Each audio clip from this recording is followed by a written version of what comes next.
ओम शांति। समस्या हमें संपूर्ण बनाती है। यह बात 100% सच है कि जो लोग जीवन की ऊंचाई पर पहुंचे हैं उनके जीवन में कई समस्याएं आई हैं।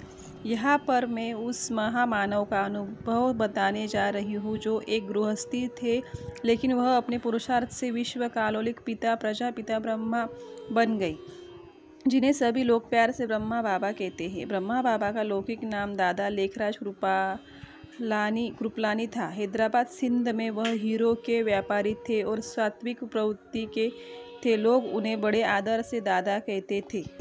यहाँ तक कि उस जमाने के राजा महाराजा भी दादा को बड़े आदर से देखते थे और उन्हें कहते थे कि दादा राजा तो आपको होना चाहिए था। दादा का जीवन ही ऐसा था कि लोग उनके व्यवहार और रॉयल्टी से प्रसन्न थे। लेकिन जैसे ही 60 वर्षों की उम्र में निराकार ज्योति स्वरूप परम पिता परमात्मा ने उन्हें अपना माध्यम बनाया, वैसे ही दादा को लोगों से विरोध होने लगा। दादा ओम की ध्वनि करते थे, जिससे जो भी लोग दादा के पास आते थे उन्हें साक्षात्कार होता था और वे या तो स्वर्ग का, या तो श्री कृष्ण, श्री राधे या श्री लक्ष्मी नारायण का साक्षात्कार करते थे। उस समय लोगों को यह लगता था कि दादा ने कोई जादुई विद्या सीखी है और अपनी जादुई विद्या से दादा अपनी जादूगरी दिखा रहे हैं। लेकिन लोगों को यह पता नहीं था कि यह जादू दादा नहीं परंतु दादा के रथ में विराजमान स्वयं निराकार ज्योति स्वरूप परम पिता परमात्मा करा रहे थे। दादा को धीरे धीरे पता चलते गया कि परमात्मा ने उन्हें अपना माध्यम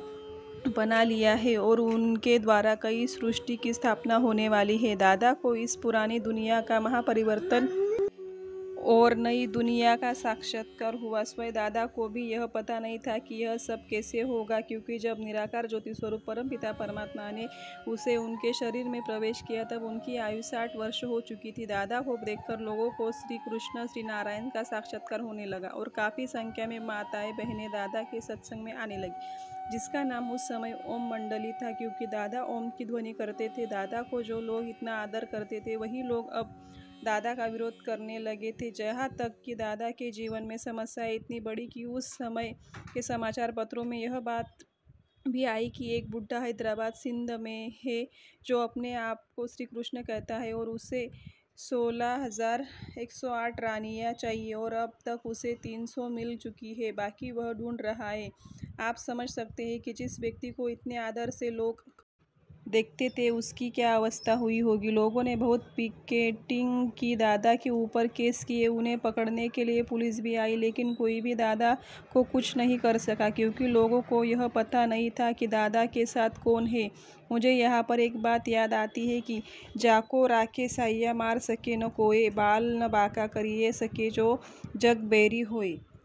और दादा के बारे में भी यही हुआ। जिन्होंने भी दादा का विरोध किया था वह सब हार गए। इतने सब विरोध के बावजूद भी दादा का श्रेष्ठ पुरुषार्थ चलता रहा। स्वयं निराकार ज्योति स्वरूप परम पिता परमात्मा ने उन्हें प्रजापिता ब्रह्मा का टाइटल दिया और अपने श्रेष्ठ पुरुषार्थ के आधार पर ब्रह्मा बाबा ने 18 जनवरी 1969 में संपूर्ण फरिश्ता अवस्था प्राप्त किया। आज उनके द्वारा स्थापन की हुई संस्था के विश्व में 140 से भी अधिक देशों में कार्यरत है और लाखों विद्यार्थी परमपिता परमात्मा शिव के द्वारा सिखाए गए राजयोग और ज्ञान का प्रतिनिधि अभ्यास करते हैं। किसने सोचा होगा 1936 में जिस दादा लेखराज को हम विरोध कर रहे हैं वह इस तरह संपूर्ण फरिश्ता बनेंगे। आज जिन्होंने विरोध किया उनका कहीं भी नाम नहीं, परंतु दादा लेखराज का नाम और फोटो प्रजापिता ब्रह्म कुमारेश्वरी विश्वविद्यालय के हजारों सेवा केंद्र पर पूरे विश्व में व्याप्त है।